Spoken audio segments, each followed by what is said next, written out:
my biggest worry in life is that I'm in the ring and some father takes his son and he goes, you know, son, this is the Undertaker here. Boy, I wish you could have seen him win.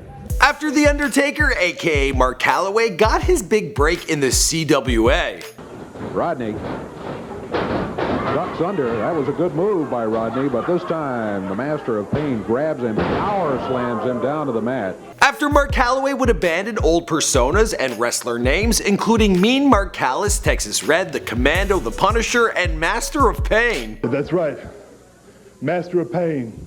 Because where I've been the last 5 years, you have to know how to handle pain, and I know it better than anybody. After Vince McMahon came up with the character The Undertaker and the Dead Man would defeat Hulk Hogan, winning his first WWF Heavyweight Championship at Survivor Series back in 1991. That's what I'm afraid of. Chant goes out by the standing room only crowd, Hogan. After Mark Calaway's first marriage to wife Jody Lynn would end and he would remarry a woman by the name of Sarah, whose name he would tattoo on his neck. Mark didn't ask for any of this.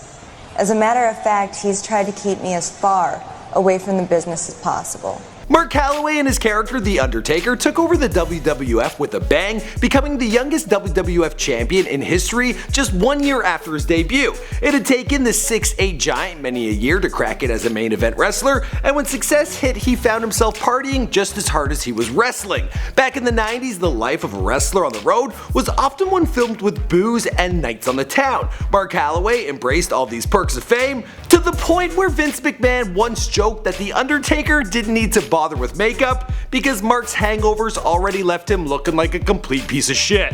After 2 failed marriages, Mark would find his fulfillment away from his party lifestyle. He became the leader of the locker room in the WWE, and The Undertaker would go on to become one of, if not the most respected wrestlers of all time. On top of this, well, so much has happened outside the ring, including comic books, video games, and appearances in television and film. Now I know what you're thinking. Did he fire 6 shots? Or was it only 5? What's going on, guys? My name is Michael McCrudden, documenting the life and career of The Undertaker after his initial rise to fame, here for you on After They Were Famous. And I know what you're thinking, he's still famous. I get it, it's just the name of this series. This video has been requested by you guys, and at the time of this recording, it was just announced that The Undertaker will be a part of SmackDown's 900th episode. And just last week, Mark Calaway himself retweeted a video I made on him. So be sure to give him a follow at WWE Mark W. Calaway. The dude has been a wrestler for over 25 years, what a champ. And as always, be sure to let me know in the comments down below who you want me to document next.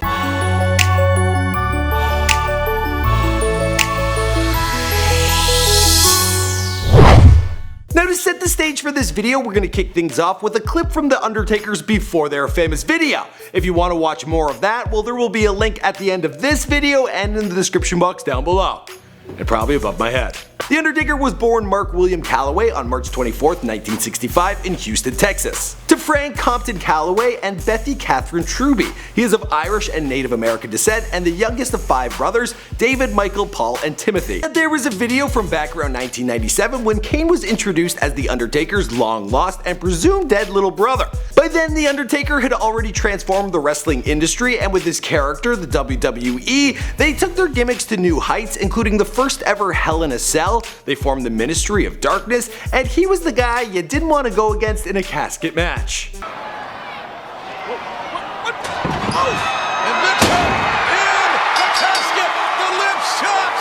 He also had feuds with many of the biggest names of the industry, including The Ultimate Warrior, Hulk Hogan, Yokozuna, Bret the Hitman Hart, Paul Bearer, Mankind, Kane, and more recently Triple H, Randy Orton, and Brock Lesnar. The man also took home many a title, becoming the WWE Champion 4 times, WWF Hardcore Champion once, and the winner of the 2007 Royal Rumble, being the first man to do so, starting at number 30. Like that, let the music.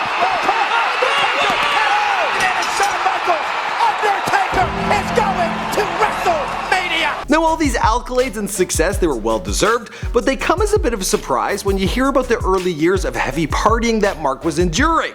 He entered the WWE married, but then he partnered up with Jake the Snake Roberts, and the two would frequent strip clubs on the regular, getting drunk as all hell. Vince McMahon came up to Mark once stating, "I don't think you need makeup today because you already look like hell." He continued, "Jake is killing you," and soon enough, Mark found himself in the hospital with alcohol poisoning. I will not be held responsible for anything that I do, for anything that this man does, or this man, or the snake. Now during the 90s and the 80s, it was regular for wrestlers to enjoy their downtime by bonding at strip clubs. And due to some fantastic genetics, The Undertaker, he didn't need to be on a strict diet or exercise regime. These nights out being a hellraiser eventually took their toll on Mark's first marriage, which ended in 1999. Soon there was a new girl on the scene by the name of Sarah, who he met while signing autographs. All of a sudden the man fell in love, and they wed, and he got her name tattooed on his neck. But I don't blame him, this chick, she's a babe. Right, and The Undertaker's wife is in the only place on the face of the planet where she's safe from DDP. During this time, he had already rebranded himself as the American Badass. Mark Calaway has a long love for motorcycles and was thrilled to be able to incorporate this into his new character. Although The Undertaker arrived on the scene with some forearm tattoos, eventually his artwork turned to full sleeves with each arm consisting of its own motif. On The Undertaker's left arm, he has medieval-inspired imagery such as castles, a wizard, and a dragon. The right is more supernatural with a large necromancer and many skulls, which comes across to me as a little bit of a mistake. You know, as they say, you should never take your work home with you. You don't have to believe something's real in order to enjoy it. Like wrestling. Nothing like that. Why would you ever say something like that? He also acquired a number of injuries over the years, including blows to his back, his knees, his optical bone within his face, a shattered ankle, a chest muscle tear, a sliced ear, and burns to his legs. I've also read reports that he's undergone hip surgery, and he's got a shoulder that has been beat up so bad, well, they can't repair it.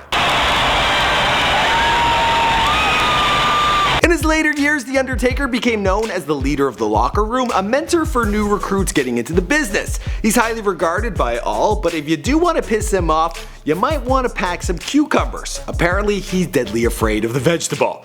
Let's move on to talk about this character's transition into mainstream media. Not long after The Undertaker defeated Hulk Hogan in 1991, the two appeared on screen alongside one another in the film Suburban Commando.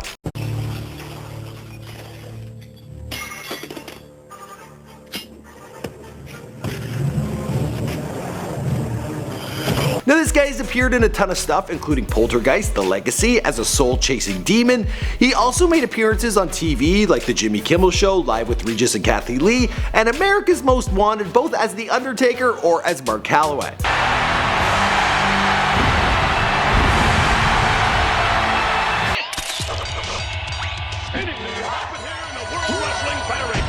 If that weren't enough, well, this guy has been in countless video games, both new and old. He's also a Halloween costume, a household name, and in 1999 his character was the star of its very own line of comic books. In 2010, Mark married for the third time to Michelle McCool, and the couple had their first child in 2012. That would be Mark's fourth in total. Michelle, being a former WWE diva, well, she takes great pride in athleticism, and Mark boasts about his days now training with his beautiful wife. The Undertaker has been professionally writing for over 30 years and been with the WWE or the WWF for over 25 years. He's banked for himself an estimated $16 million and has invested his money in several lucrative real estate ventures, including the multi-million-dollar Calahart building out in Colorado.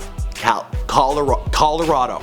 Sorry, I messed that up. Although he's clocking in at over 50, he continues to wow the world by returning to the ring each and every year. My whole thing is, as long as I can be out there and I'm hanging with the Brock Lesners, the Kurt Angles, the Triple H's, if I'm on an equal level as those guys, why should I retire? Now I want to hear from you guys in the comments down below. At what year do you think that Mark is going to retire from wrestling? I want to hear your guesses down below. As for the rest of the story, well, that's pretty much it, because this is After They're Famous. You can find Mark on Twitter at WWE Mark W. Calaway. He got back to my tweet, so maybe he'll do the same for you. Also guys, check out these other videos, watch us before they're famous if you haven't already, subscribe to the channel, and there's another video here that you might like. Check it out. See you guys over there.